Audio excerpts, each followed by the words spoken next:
In the vents of New U headquarters, Peter and Gwen hold off the lizard and escape the facility. Peter is glad to have the help, but he's a little miffed about Spider-Gwen never contacting him when she's in this universe. He knows she regularly has brunch with Spider-Woman. That's right, they talk. Outside, the resurrected George Stacy has many of the formerly deceased villains look for Spider-Man, quietly.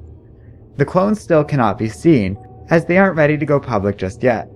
The various groups are unable to find the fleeing duo who gives them the slip. At Horizon University, the Gwen clone is given a small dose of New U's drugs so she doesn't transform. Without the Jackal's medication, the clones turn into highly infectious carriers of something called the carrion virus. Even Kane is infected, but as an original clone, he's made of sturdier stuff and is not contagious like the new clones will be. They call the police, but the woman in charge of the investigation turns out to be a clone herself. She contacts the Jackal and informs them of the real Gwen's location. The Jackal sends some people after her and then goes to an important meeting with members of the FDA, armed forces, and media moguls, all of whom the Jackal has helped by bringing back dead loved ones. The Jackal says New U is ready for Phase 2. More factories, less government oversight, and free procedures for fallen soldiers. Jackal is certain J. Jonah Jameson can handle the PR side of things, and in exchange, Jackal promises to bring back Jonah's father. He then goes to visit Octavius, who is preparing a new generation of clones. Otto is frustrated as they have to change locations. The villain doesn't want to move, but Jackal calmly explains that this place has been compromised and refuses to turn Spider-Man into one of his clones. That would make Peter a slave, and he wants a hero to come over to his side willingly.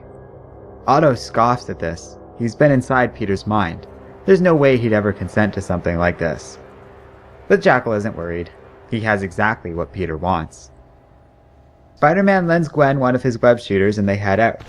At Horizon University, Electro and the Rhino arrive to forcibly retrieve Gwen, knocking out Kane as they enter. As they leave with Kane and Gwen, Anna insists on going with them. She's been studying the clones' drugs and thinks she knows just how big of a problem they have on their hands. With the spider cycle stashed nearby, Spider-Man is able to retrieve it and quickly makes his way to Horizon University. This impresses Gwen, who has been working out of a beat-up car with Kane this whole time. She changes into her costume, and Peter asks why he's been kept in the dark about all this New U stuff. Gwen says the ugly truth is that they've seen this go down on a dozen different worlds, and every single time, Peter ultimately switches to the Jackal's side and helps cause the downfall of humanity. Peter's friends greet them and explain what happened, and everyone agrees something must be done about it. However, they know that going right back to New U's headquarters is a mistake and likely to be a trap. Luckily, they have an ally in this fight. The Kingpin arrives and is none too pleased that New U has disturbed his late wife's grave.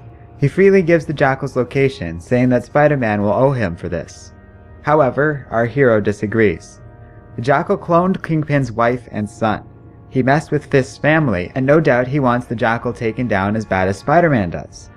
So, if he takes the file, the Kingpin will owe him a favor for acting on it. The Kingpin pauses at this, and hands the file over. Gwen wants to go and save Kane and Anna, but Peter knows this is a rare opportunity.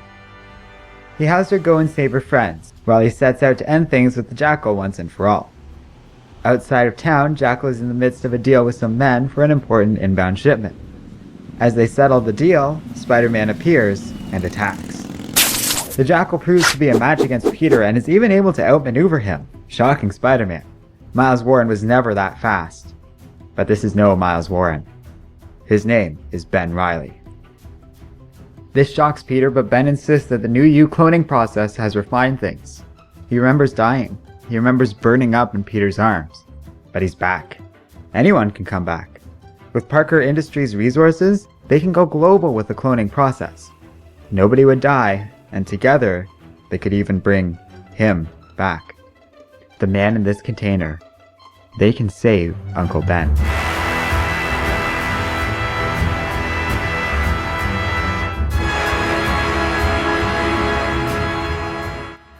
Hello and welcome to Comic Island. My name is Arden, and this is my recap and review of Clone Conspiracy number 3. This comic. Let's just start with the good. The first thing that comes to mind is the art. Since this event has started, Jim Chung has been doing great work with pencils, and with Justin Ponser's excellent use of colors, we have a great comic the art team should be unapologetically proud of. It's a great looking comic, and I don't want to discount that for 1 second. It's absolutely spot on, great Spider-Man drawing and work overall. And there are some decent moments in the writing. I really like Gwen and Peter teaming up. They have some great moments, like where we learn that Gwen can casually come to this universe on a whim, but she doesn't talk to Peter because he's her dead boyfriend in her universe. That's a great little character detail, and it wasn't the only one.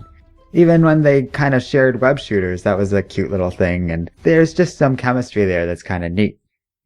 Kane was fun, even if he's all messed up again, and I really liked the little cameo we got with Kingpin. The way Peter just thought the situation out, stood up to him, and turned the table on Fisk was so cool, and a great little Spider-Man moment in this issue. The shame and problem in it all is that, yeah, surrounding the excellent art and a handful of neat moments is a whole bunch of nonsense. Starting with Jackal being Ben Reilly, a kind of boring twist a lot of people smarter than me saw coming, and ending with the whole Uncle Ben tease that I referred to sarcastically in my review of the first issue that's rapidly coming true and worryingly so. There's a lot of stuff in this comic that only seems to exist to deliberately troll a reaction out of the audience. Like, that's the only thing I can think of to explain something like the Uncle Ben thing. I don't think they're actually bringing him back, at least I seriously doubt they have the balls to actually do so, but they'll tease it just fine in an effort to grab some headlines and earn some attention this story simply doesn't deserve. I gotta say, by the time I had gotten this far in the comic, I had seen something like this coming a mile away, but thought they were gonna do something more clever with it, or just hand-wave Uncle Ben away as having died too long ago to be cloned. In this, there is actually a gem of a good idea. I really think that modern Peter Parker is just selfish and stupid enough that he might actually switch to Ben's side. But I'm sure Peter will ultimately betray Riley or something. The whole thing will probably be resolved without resorting to that. But who knows at this point? This whole event, naming it after the Clone Saga, bringing Gwen back, and now this, it all feels like an effort just to sell some comics and get more people reading more of the ongoing Spider-Man titles. Every issue of Clone Conspiracy so far has had pointless references to other Spider-Man issues that are tied into this story, just so they can put in that little note saying, hey, buy this $5 comic so you can care about this stupid, unimportant detail. The way they keep teasing these things leaves me feeling cynical about it all, and not so much angry anymore, like I was after reading the first issue. I just feel apathetic. I'm becoming numb to what they've done to Spider-Man over the years, and this cheap, gimmicky, aimless event doesn't upset or surprise me. It seems closer to par for the course. And to top it all off, zombies. It's not that zombies can't be done, but it's just so boring right now. I just don't get it. I don't get any of this. If you like Spider-Man, I recommend you check out Miles Morales' current series, Renew Your Vows, or even Spider-Gwen's own series, because those are much closer to what Spider-Man should be. This isn't even a decent story, much less one that's appropriate for Marvel's best. For the couple of cool moments they talked about earlier, there are way more that read as clumsy or shockingly amateur. One minute the first generation of clones are a sturdier bunch that resist the Kyrian virus, the next the new clones are the superior batch, and Ben Reilly brags about how the process has been refined. It's a fundamental part of this story, and Dan Slott doesn't even get it right or consistent. It makes no sense. Maybe there's some difference in the clones that they're not specifying, but it's all so convenient to the plot. Meanwhile, at the end of last issue, the Lizard was busy about to confront Spider-Man and Gwen, and subsequently taken down on the second page of this comic. Exposition is delivered poorly, as Dan Slott seems to almost be throwing in plot details left and right to explain things away and move characters wherever the story needs them next. And cool ideas, like the fact that Peter can't be trusted or the power Jackal has over the clones and their loved ones, are glossed over and not explored in nearly enough detail. Although I will say I am very curious what's going to happen when Anna runs into the clone of Otto Octavius and these two kind of meet for the first time in the flesh.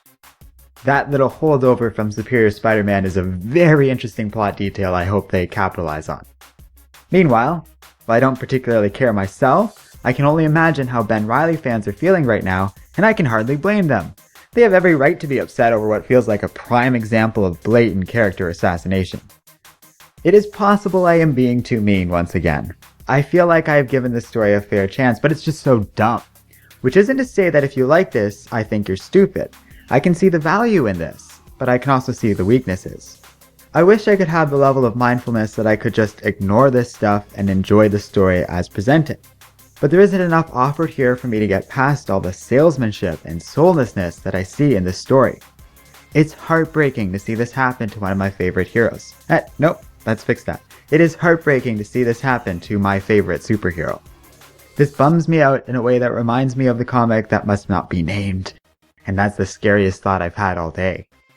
Let me know what you think in the comments section below. If you like this video, check out our Patreon page. For only $1 a month, you can help us make more videos and get access to exclusive bonus content. Right now, I'm going through my thoughts and feelings of all the comic book movies coming out next year. If you're curious about that, there are actually a couple of public posts of that series available on our Patreon page for everyone.